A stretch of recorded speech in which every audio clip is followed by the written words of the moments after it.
I'm Tom, I'm invested in the Cosmere, and this is my full review of the Cosmere RPG. Before we begin, I want to say a big thank you to the Brotherwise team.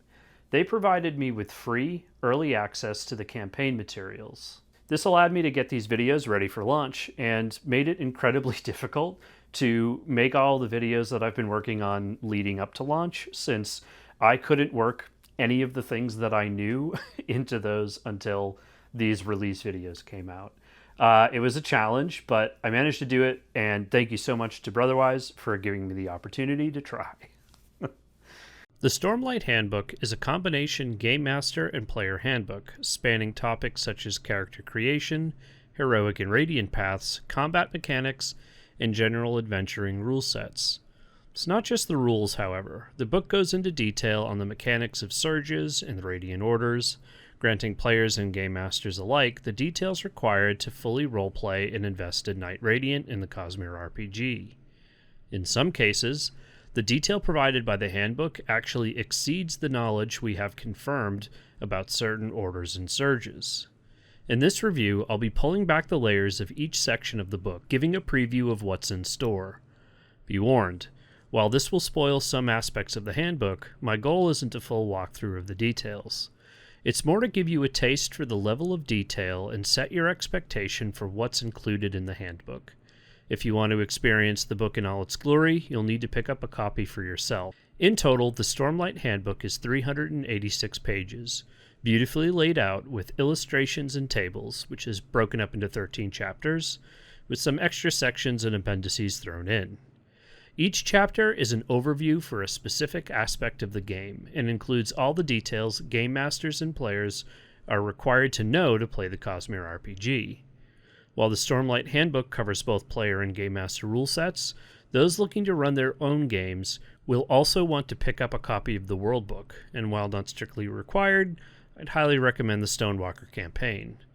Players will have everything they need with just the handbook, but game masters will find additional useful information like the bestiary of adversaries in the World Book.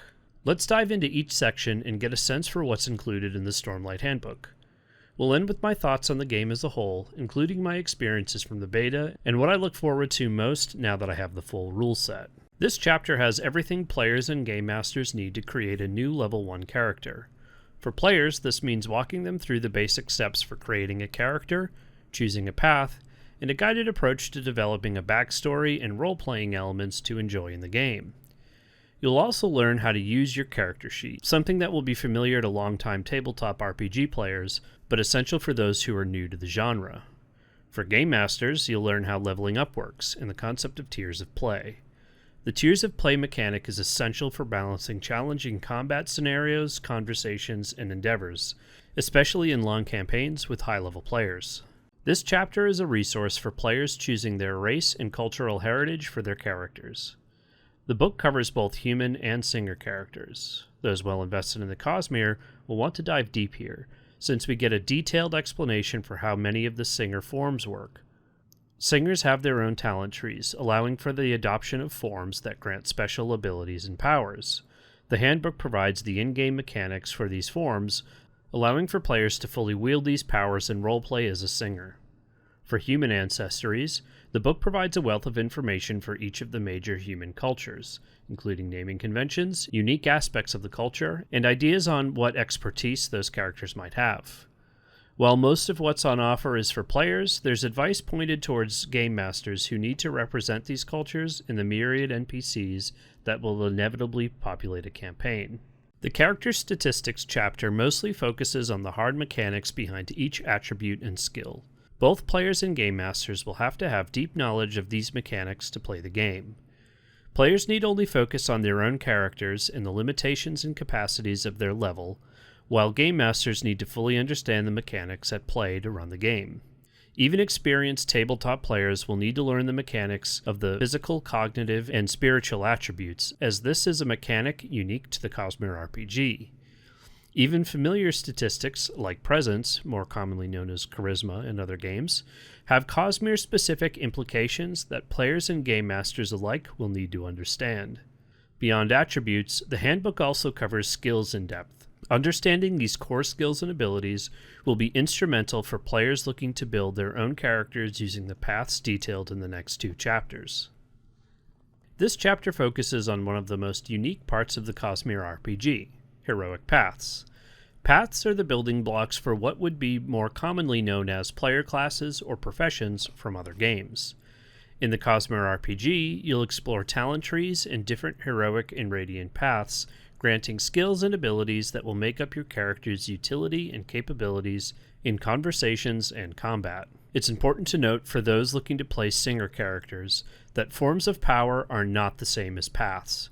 When you play as a singer, you'll still choose paths the same as human players.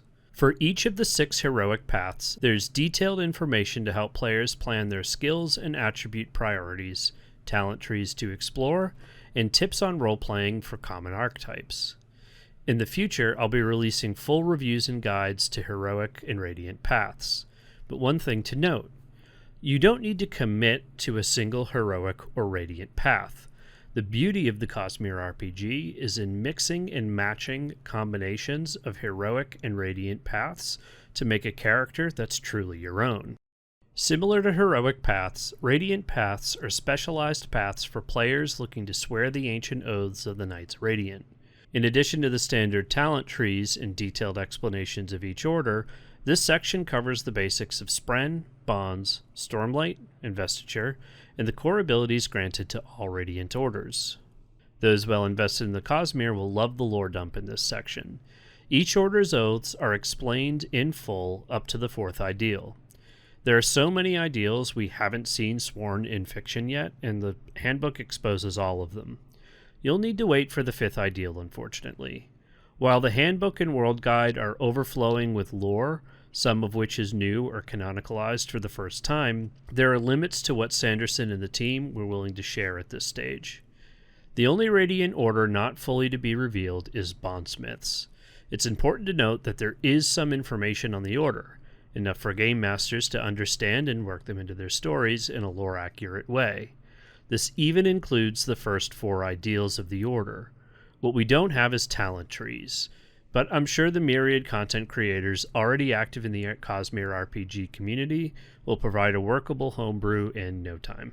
The chapter covering surges goes into depth on each of the 10 surges spread out amongst the different Radiant orders. Stormlight-based abilities powered by surges have unique rule sets, so even the most experienced tabletop RPG veterans will want to spend a lot of time studying the mechanics in this chapter. For each surge, we are provided a detailed description of how the surge works, their associated attributes, and a deep dive into the talent tree associated with that surge. It's important to note that the talent trees related to surges are the exact same for the 2 orders who share that surge. For example, both Skybreakers and Windrunners have access to the same gravitation talent tree, though different players may craft builds that acquire those talents in different ways. The items chapter covers a lot. Currency, weapons, armor, shardplate, fabrials, invested items. It's jam-packed with detail. Game masters will find this chapter particularly useful since its details cover the cost and economy of Roshar, giving guidance on the little details that make a campaign flow smoothly. How much does it cost to rent a room at an inn? How much faster are Rashadium compared to horses? To chulls?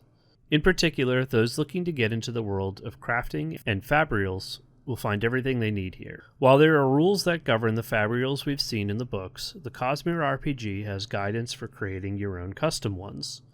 Fans of the Mistborn series will find the section on fabrial metals particularly interesting. Another area of particular note are the details for traits and expertise to the myriad weapons and armors available to adventurers on Roshar. Everything from a common knife to a full set of shard plate and blade have attributes and rules governing their use in combat.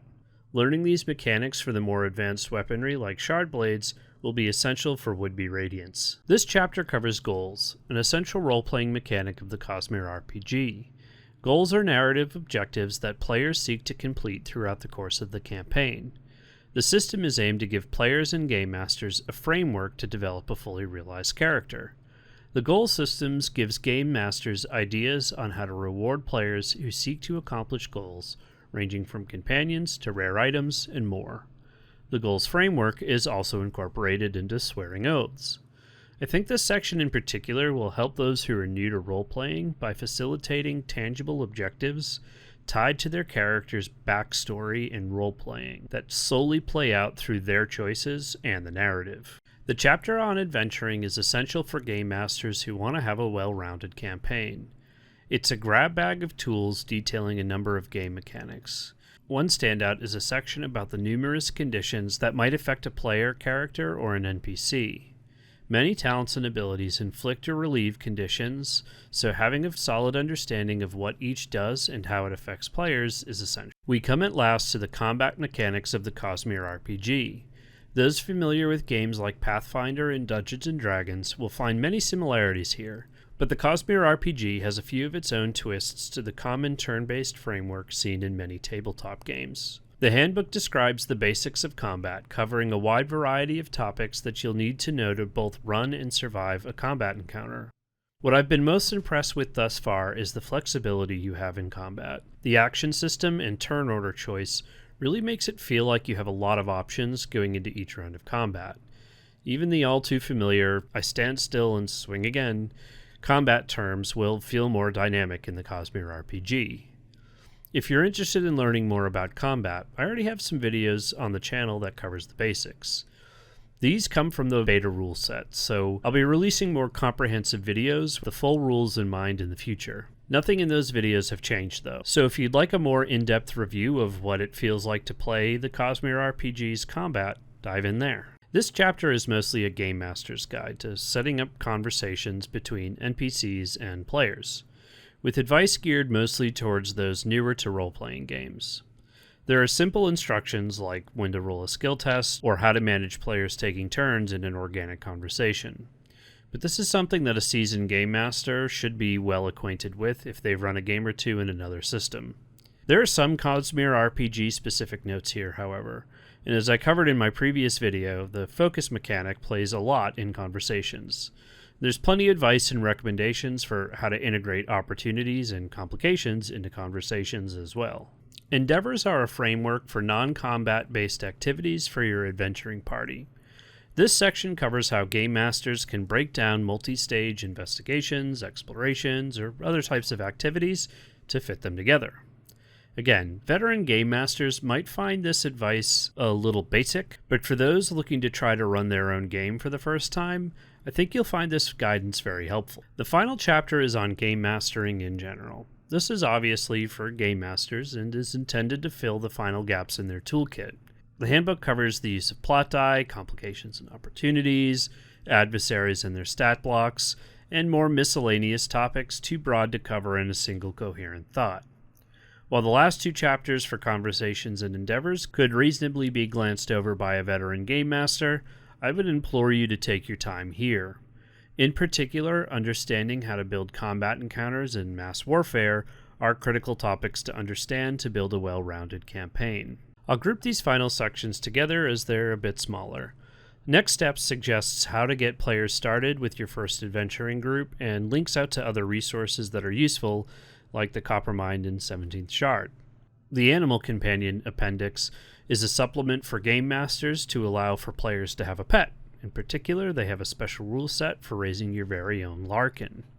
Finally, you have the glossary of terms, acknowledgement of the playtesters for the Stormlight setting, and a blank character sheet.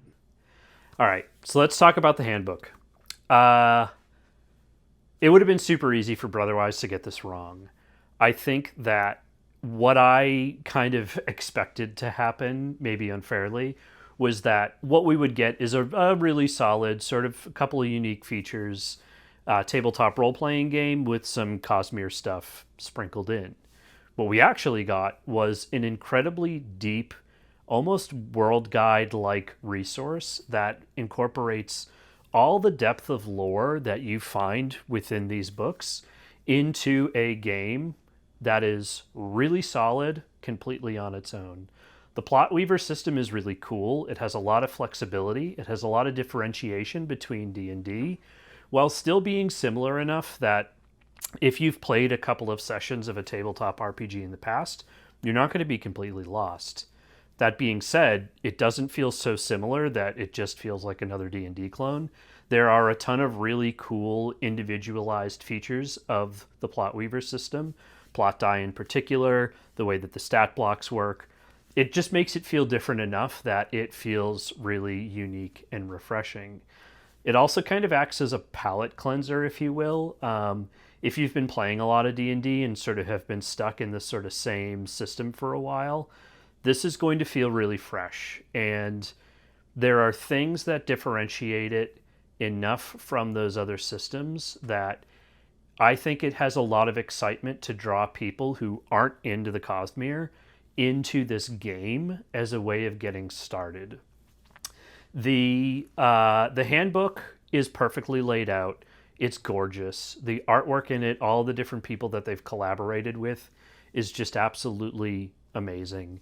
What I really like is that they don't take for granted that the people who are going to be playing are experienced, in other tabletop style games.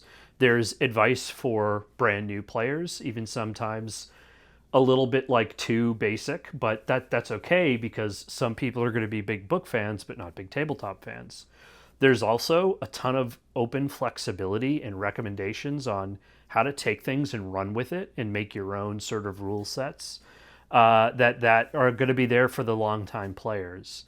The systems aren't so rigid that you can't go in there and break them with your own house rules or your own style as you see fit. One really good example of this is the focus system.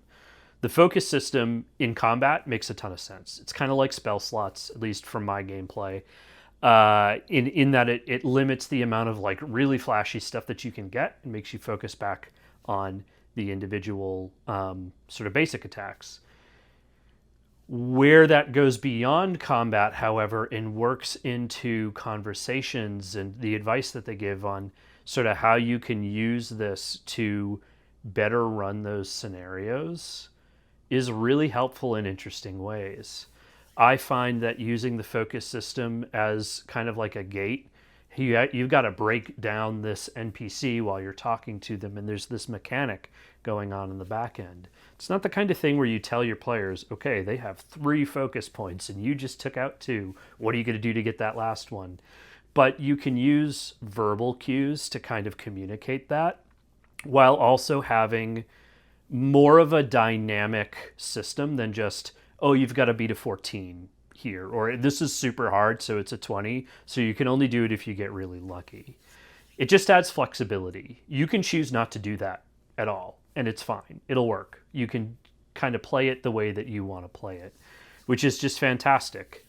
The handbook itself is just, it's honestly, it is everything you would want it to be. It's everything I wanted it to be.